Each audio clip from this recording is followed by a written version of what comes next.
Chicken with rice is a dish you see in just about every culture, but this Singaporean staple is absolutely top tier. Tender, delicious poached chicken with super fragrant, extremely flavorful rice is pretty unbeatable. Welcome back to my ongoing series where I teach recipes starting from the easiest all the way up to multi-step intensive showstoppers. If you're not feeling really confident in the kitchen, I invite you to take up your spatula and join me on this journey. Equipment-wise, we'll need a quarter sheet tray to clean the chicken on, a large pot to cook it in, I just use a Dutch oven here, a cutting board, a sharp chef's knife, a microplane, a large bowl to rest our chicken in, bowls for prepped ingredients as always, a saucepan for rice, a skillet for our sauces, or a saucepan if you've got a small one, a tray to drain your shallots on, and something to store your finished sauces in. Poaching is a new technique to this series, so let's talk about it. Essentially, we're cooking something, in this case a chicken, in a large pot of flavorful liquid that is well below the boiling point. Water boils at 212 degrees Fahrenheit, so this is going to be around 180 or so. Hot enough to cook our chicken, close to simmering, but not hot enough to create a ton of motion in the liquid. Speaking of chicken, this is a 4.5 pound bird that we need to scrub with salt, kosher salt in this case. One of the hallmarks of Hainanese chicken is the tender gelatinous skin that brings rich fattiness to each bite. The salt rub here helps us get the right texture that we need. Wear gloves if the texture of raw chicken scares you, but my recommendation is to get comfortable with this kind of stuff. Add a few pinches of salt to the chicken skin and begin rubbing and massaging the salt in. Any pieces of feather, any odd pieces of fat, or anything you just don't want to eat is going to be rubbed away. Depending on your bird, there should also be a few pieces of yellow fat that can be removed and set aside. These morsels will be useful later, so hold on to them. Gently wash the salt off with cold water and set this aside. There's no need to fridge this as it shouldn't be too long before we can begin cooking this beauty. As I mentioned, the broth is crazy important here, so aromatics are key. Aromatics are those vegetables and herbs that impart flavor, but more importantly, fragrance to a dish. Ginger is one of those. Think of it as a sharp, citrusy flavor that doesn't fade with heat. If you were to heat lemon juice, you notice that it gets less flavorful as it goes. Ginger doesn't quite do that, it stays pungent. Slice a 2-inch knob into planks and place those in a bowl. Crush 6 cloves of garlic and remove the paper, set them aside with the ginger. Remove the roots from about 6 pieces of green onion, you don't have to be exact here, and cut the white portion into a couple inch pieces. Leave the greens, as we'll need those later. Aromatics are usually overlooked when it comes to general seasoning of food. People think of powders when it comes to seasoning, but these aromatics are so much more flavorful, so definitely don't skimp on these. We can now head over to the stove and begin poaching our chicken. To our Dutch oven, add about 2.5 liters of water or so. This should be just enough to almost completely cover the chicken, but you'll probably need to adjust it later. Add in all of your aromatics along with about 1 tablespoon of salt, 1 tablespoon of chicken better than bouillon, and 1 tablespoon of soy sauce. The bouillon just adds to the chicken flavor that we're going to be building on. Place your chicken in, turn your heat on medium, and bring this broth up to a simmer. As it comes up to temperature, you're going to notice some of the chicken scum coming out and up onto the surface of the water. You're going to want to remove that for a cleaner cooking liquid. It's not bad if you don't get it all, but it's a nice thing to remove. Once the pot is simmering, lower the heat to low and put the lid on. Set a 50-minute timer and basically just walk away. Every now and then you can lift the lid just to check to make sure that the water isn't boiling aggressively. The broth is going to impart all of its beautiful aromatic flavor, and the chicken is going to turn the broth into a supercharged chicken stock. It's a beautiful thing. While that's cooking, we'll work on everything that's going to go along with it. That means the ginger scallion oil, the fried shallots, and a sweet soy sauce to top it all off.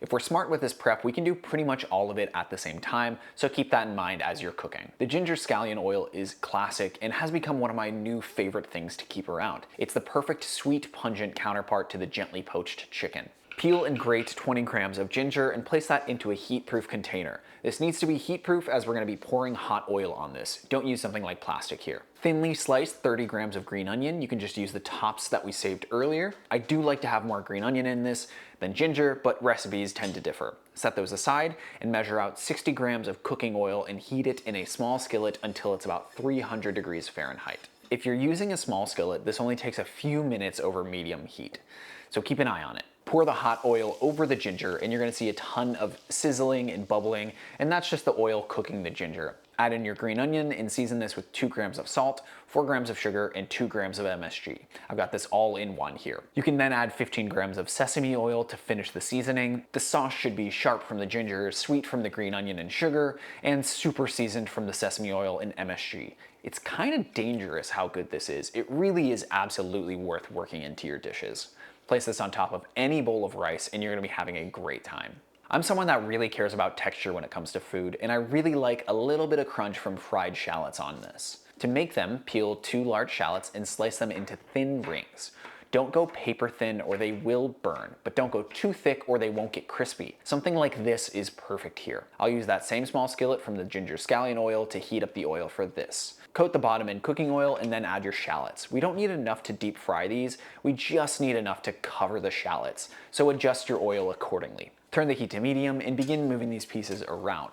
First, you're gonna hear a little bit of bubbling, and then you're gonna see the bubbling, and that's just the water escaping the shallots. Keep those moving and keep a really close eye on them because these can taste burnt with just the lightest bit of dark color. We want golden here. This takes about 8 minutes or so, and as soon as you start to see that golden brown color on your shallots, you can drain them and set them on a paper towel. Any more color on the shallots than this, and these are definitely gonna taste burnt, so be careful with it. Season these with salt and set them aside while they cool and the excess oil is wicked away. Overall, these take a few minutes to make and are completely worth it. They're the perfect crunchy, oniony topping for our chicken rice. The last little bit of extra credit is our sweet soy sauce. This is super simple, but it goes crazy well with the chicken as it utilizes some of that fatty chickeny broth. To a small sauce pot, add 50 mils of dark soy sauce and 30 grams of white sugar. To that mix, add in 50 mils of chicken broth and then bring that up to a simmer to dissolve the sugar. This doesn't need to thicken, so don't worry about cooking it a long time, you just need the sugar dissolved. Set this in a cute little container so you can serve it with your chicken.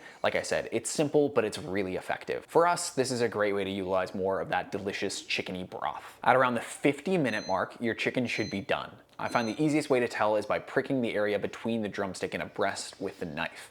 If the juices pour out pink, it still needs a little bit more time. 55 minutes should be the top end to make sure everything is fully cooked. But you want to get this as close to done as possible without going over.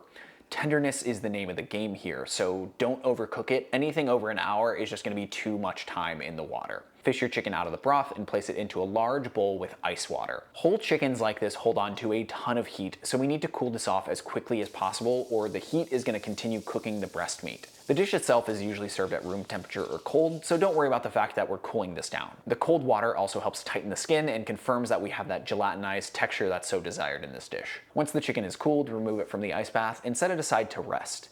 While it's resting, pour a little bit of toasted sesame oil on the skin and rub it in. This gives it a nice sheen and adds a ton of fragrance. This is just gonna rest and hang out while we cook our last ingredient, the rice. Our rice is straightforward, but it's arguably the most important part of the dish. To match our aromatics in the broth, we'll mince 5 cloves of garlic along with 1 small shallot. This recipe makes a lot of rice, so we need enough flavor to permeate all of those grains. Measure out 300 grams of jasmine rice and wash it till the water runs clear. As you can tell, a lot of the flavor of this dish comes from balanced aromatics, and jasmine rice is one of the most aromatic rices out there. For our liquid to cook the rice in, we'll be using the absolute flavor bomb that is the poaching liquid from the chicken. Measure out 400 mils of the chicken broth and set it aside. Try to get as much of that glistening fat from the top of the broth that you can, because trust me, that is some good flavor.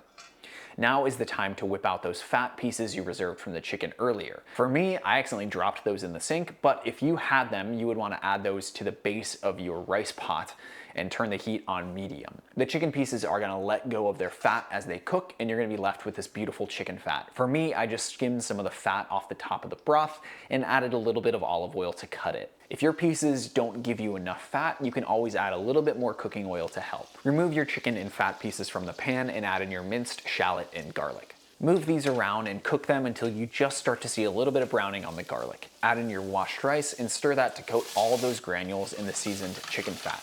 Pour in your 400 mils of chicken broth and season this with a large pinch of salt. Bring this liquid just up to a simmer, pop a lid on, and adjust the heat down to low. For rice like this, I like to let it cook for about 20 minutes on the heat, and then I turn the heat off and just let it sit and steam for another 5. This is gonna give you perfectly cooked rice with fluffy granules without having to worry about any of it being soggy. Although chicken may be the star of this dish, I would say rice is absolutely fighting its hardest to upstage it. It's crazy flavorful and fatty from all the glorious chicken broth, perfect to pair with that tender chicken. We need to get our chicken down to serving size, and here's a crash course on how to break down a chicken, raw or cooked. Start by removing the whole leg quarter, which is easy to do if you make a small cut into the skin between the breast and the drumstick. There's a separating line that can easily be found by following that cut that we made all the way to the back side of the chicken.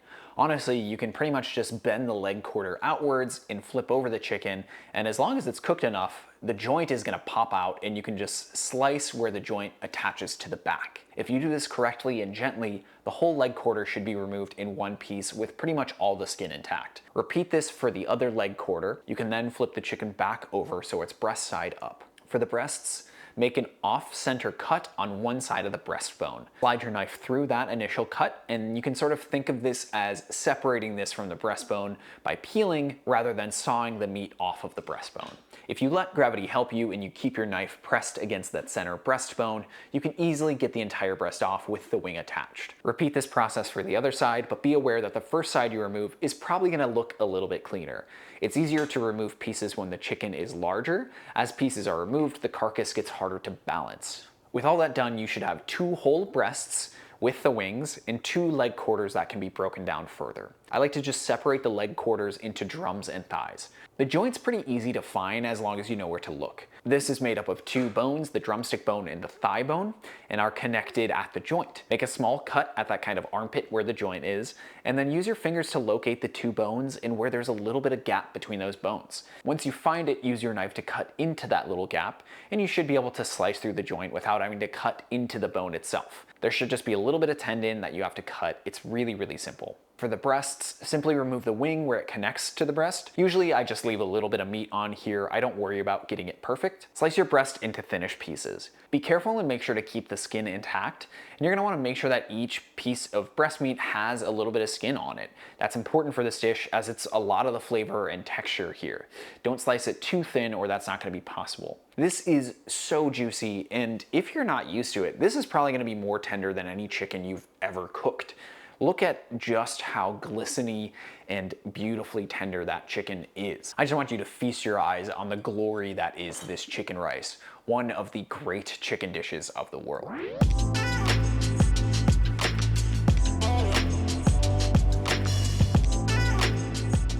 Thank you so much for watching. I really appreciate you being here. If you're in need of a recipe that's a little bit easier, check out last week's video on croque madame. I think you're gonna be really happy with that one. Also, if you're in need of something that's a little bit more challenging, go ahead and subscribe, as we're gonna have another recipe next week. I also wanna give a massive shout out to the amazing people supporting me directly on Patreon through patreon.com/CameronMarty. If you really like the channel, I highly recommend checking it out and becoming a patron. Thanks again so much for watching. I really appreciate it. Cheers.